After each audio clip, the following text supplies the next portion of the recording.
அனைவருக்கும் அன்பு மிகுந்த வணக்கம்.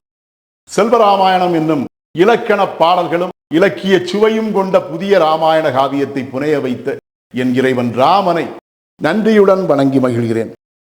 செல்வராமாயணம் பருவம் 3 அயோத்தி பருவம், காலம் 6 அமைதி நதிக்காலம். இலக்குவன் காவல் பணி செய்ய அமைதி நதிக்கரையிலே சீதையுடன் அன்றைய இரவில் ராமன் தூங்குதல். பாடல் எண் 632.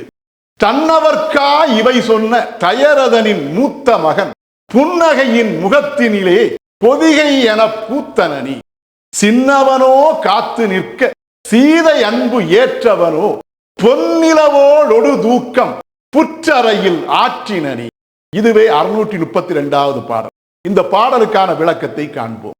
தன்னவர்க்கா இவை சொன்ன தயரதனின் மூத்த மகன் என்னும் முதல் வரிக்கான விளக்கம், தன்னுடன் உடன் வந்த சீதை, இலக்குவன், சுமந்திரன் ஆகியோருக்காய் தன்னுடைய பயண திட்டத்தை விவரித்த தயரத மன்னனின் மூத்த மகனாகிய ராமன் புன்னகையின் முகத்திலே பொதிகை என பூத்தனனி, தன்னுடைய புன்னகை ததும்பும் முகத்திலே தமிழ் மொழியை உருவாக்கி அந்த தமிழ் மொழியுடன் தென்றலையும் கலந்து இனிமை மிக்க அந்த உலகின் மூத்த மொழியை உருவாக்கிய பொதிகை மலையானது பூத்து எழுவது போல் தன்னுடைய முகத்திலே பொதிகை என்னும் புன்னகை மலரினை, பொதிகை மலையையே புன்னகையாக எழுப்பிய வண்ணம் ராமன் புன்னகைத்து அவர்களிடம் பேசினான்.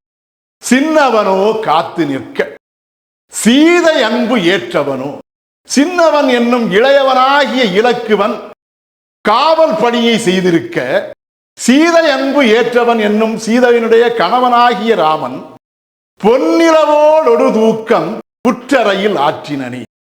பொன்னிலவோள் என்னும் பொன்னால் செய்த நிலவினை போன்ற முகம் தாங்கியவளாகிய சீதையுடன் அந்த புல் தரையிலே, புல்லால் அமைக்கப்பட்டிருந்த படுக்கையிலே, அந்த புல் தரையிலே இளையவன் என்னும் இலக்குவன் ராமன் தூங்குவதற்காக அமைத்து கொடுத்த அந்த புல்லாலான படுக்கையிலே சீதையுடன் துயில் கொண்டான். இதுவே இந்த 632வது பாடலுக்கான விளக்கம். செல்வராமாயணத்தின் 633வது பாடல் மற்றும் அதன் விளக்கம் ஆகியவற்றை அடுத்த பகுதியில் காண்போம். செல்வராமாயணத்துக்கு உங்கள் அன்பையும் ஆதரவையும் தொடர்ந்து தருமாறு அன்போடு கேட்டுக்கொள்கிறேன். அனைவருக்கும் நன்றி, வணக்கம்.